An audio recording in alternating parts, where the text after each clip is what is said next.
Oh no! Oh no! No! Oh no! Oh, dear God, no! Here we go again! Secrets of the Universe, Economics, and Failed Business Ventures. Are the Simpsons writers really Freemasons or members of the Bohemian Grove who dictate the future rather than predict it? You tell me. Starting us off today, the universe, but not just any universe. In true Homer fashion, today we are going to be talking about our universe and the fact that it is most likely shaped like a donut. In 1999, The Simpsons released the 22nd episode of their 10th season entitled They Saved Lisa's Brain, in which Lisa and her band of high IQ friends attempt to rule Springfield with their superior intellect. The episode also features one Stephen Hawking, you know, the guy who discovered that black holes emit radiation and advanced science tenfold during his time on Earth. Well, anyways, near the end of the episode, Hawking and Homer, an unlikely duo, are hanging out at Moe's Tavern when Hawking says, "Your theory of a donut-shaped universe is intriguing, Homer. I might have to steal it." 4 years after the episode came out, cosmologists discovered a pattern that actually supported Homer's theory that the universe was in fact donut-shaped, but they call it torus-shaped. But where's the fun in that? Radiation patterns in space suggested that the universe is round and tube-like but empty in the middle. I really want a donut now. Okay, this next one is pretty crazy because not only did The Simpsons accurately predict the winner of the Super Bowl once or twice, they did it 3 times in a row. In season 3, episode 14, About Lisa the Greek, which aired back in 1992, Lisa begins accurately predicting the outcome of NFL games. Homer, of course, uses this to his advantage and begins scamming people out of massive amounts of money through sports betting. When Lisa discovers what Homer has been doing with her gift, she makes one final prediction: that if she still loves her dad, Washington will win, but if she doesn't, the Buffalo Bills will take home the trophy. In the show, Washington won, and just a few days later, Washington won against the Bills in real life. The following year, the episode was aired with a dub that switched out Washington for the Dallas Cowboys, who were set to play the Bills in the championship game. The Cowboys went on the show, and a few days later, the prediction was proved correct. The following year, the Cowboys and the Bills were once again playing in the championship game. A few lines were added to the episode regarding the fact that it was a rematch, but the prediction remained the same, and it was right. Again. In our number 3 spot today, we have a 3-eyed mutant fish. In 1990, The Simpsons released episode 4 of season 2, titled 2 Cars in Every Garage and 3 Eyes on Every Fish. In the episode, Bart catches a fish with 3 eyes, and the origin of the mutation is ultimately traced back to Mr. Burns' power plant, which is shown to be leaking radioactive waste into the rivers of Springfield. In the episode, Burns is also running for governor, and nearing the end of the show, he joins the Simpsons at their home for dinner along with a gaggle of paparazzi. During the meal, Marge presents Burns with the mutant fish cooked up on a silver platter. Initially a shoo-in for the position, when Burns spits out the disgusting fish, which he claimed was perfectly natural, his campaign went down the drain. In 2011, 21 years after the episode first aired, a fisherman caught a very similar 3-eyed fish near a nuclear power plant in Argentina. Coincidence? You tell me. Next up, we have Sir Richard Branson in space. In 2014, The Simpsons released episode 15 of season 25, The War of Art. The episode mainly follows a conflict between Marge and her neighbor, Kirk Evelyn Van Houten. She buys a painting from him for dirt cheap, but eventually she realizes that it's worth an insane amount of money. She tries to sell it, Kirk gets pissed, his ex shows up and claims it's hers, but also it's a fake, and no one makes any money in the end. Anyways, during the episode, a clip shows Sir Richard Branson chilling out in space using the zero-gravity air like it's a beach recliner while staring at the painting. In July of 2021, this prediction came true, minus the whole painting thing. Sir Richard Branson became the first billionaire to blast off into outer space using his very own vessel. The space flight, known as Unity 22, was piloted by David McKay and Michael Masucci and held 4 passengers, including Sir Branson himself. Pretty neat stuff. Next up, censorship. Nothing new for this channel, you guys know the drill. There's a lot of things that I can't say on this platform because YouTube doesn't allow it. So yes, I will say BLOOD every time because I can't actually say the word. So yes, censorship is nothing new. And The Simpsons didn't invent it or predict it as a whole, but they may have predicted the censorship of Michelangelo's The David's Bits in episode 9 of season 2, Itchy, Scratchy, and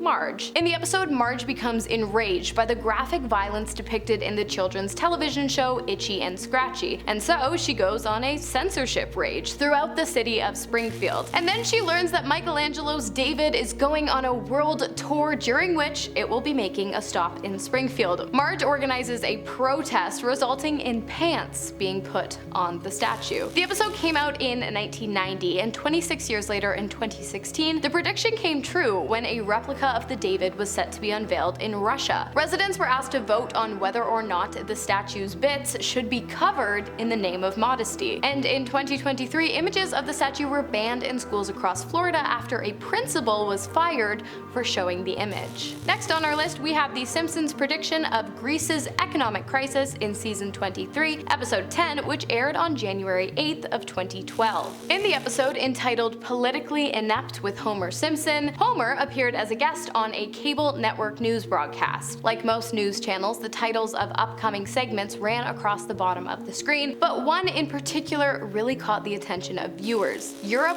puts Greece on eBay. In 2015, this prediction almost came true. After defaulting on 3 bailout loans, the country became the first economically developed country unable to make a payment IMF loan, and people began to seriously fear for the possibility of Greece exiting the Eurozone, meaning that the country would no longer be entitled to use the euro as an acceptable form of currency due to the state of their economy having a negative impact on the euro's value. Next up, All You Can Eat. In season 4, episode 8, New Kid on the Block, released in 2002, Homer visits an all-you-can-eat seafood restaurant. I cannot go to all-you-can-eat places because I always try to eat my money's worth and I just end up feeling so sick. Which I guess is kind of what Homer did. He ate and ate and ate until he was eventually kicked out for eating too much. I guess even unlimited has a limit at some point. Naturally, Homer goes on to sue the restaurant for false advertising. 5 years later, in 2017, a man dining at an all-you-can-eat restaurant in Massachusetts had a very similar experience to Homer after being kicked out of the all-you-can-eat restaurant Golden Corral after spending 7 hours at the buffet and eating more than 50 pounds of food. He attempted to sue the restaurant for $2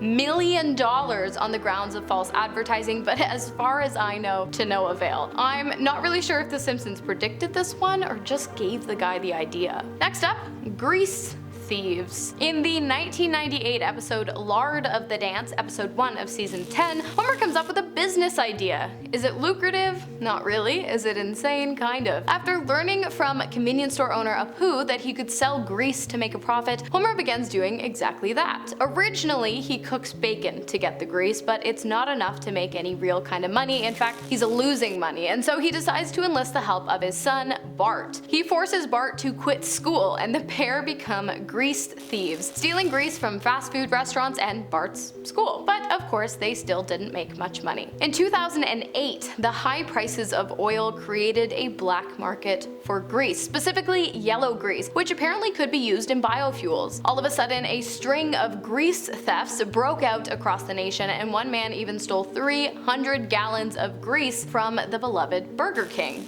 If this biofuel thing actually works, I feel like we should really get on it ASAP. And I don't know, maybe give like local fast food restaurants some kind of tax return in exchange for their used oil. Just an idea.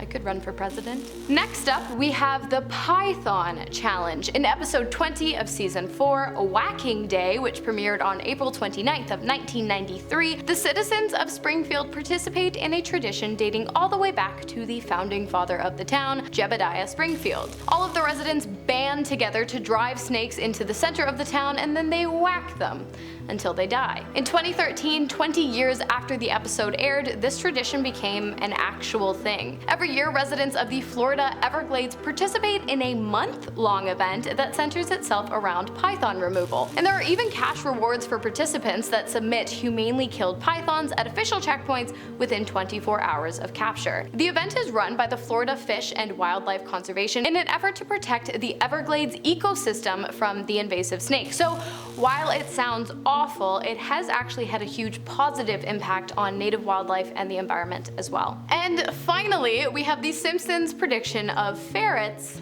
being sold as toy poodles. In season 13, episode 22, Papa's got a brand new badge. Fat Tony, mob boss, and grandfather to Maggie Simpson, for those who don't know, comes up with a new way to scam people out of their hard-earned money. He glues a bunch of cotton balls on a crap ton of ferrets and attempts to sell them to a pet store, passing them off as designer dogs. That episode aired in 2002, and in 2012 it actually happened. A man bought 2 toy poodles for $150, which honestly should have been the first red flag, but whatever. He took them to the vet, only to discover that they weren't toy poodles, and in fact they weren't even dogs, and they weren't even regular ferrets either. They were massive ferrets that had been fed steroids and shaved to resemble dogs. Again, I'm not sure if The Simpsons predicted this or if they just put the idea out there, but it's absolutely crazy. You want my advice? Get yourself a rescue.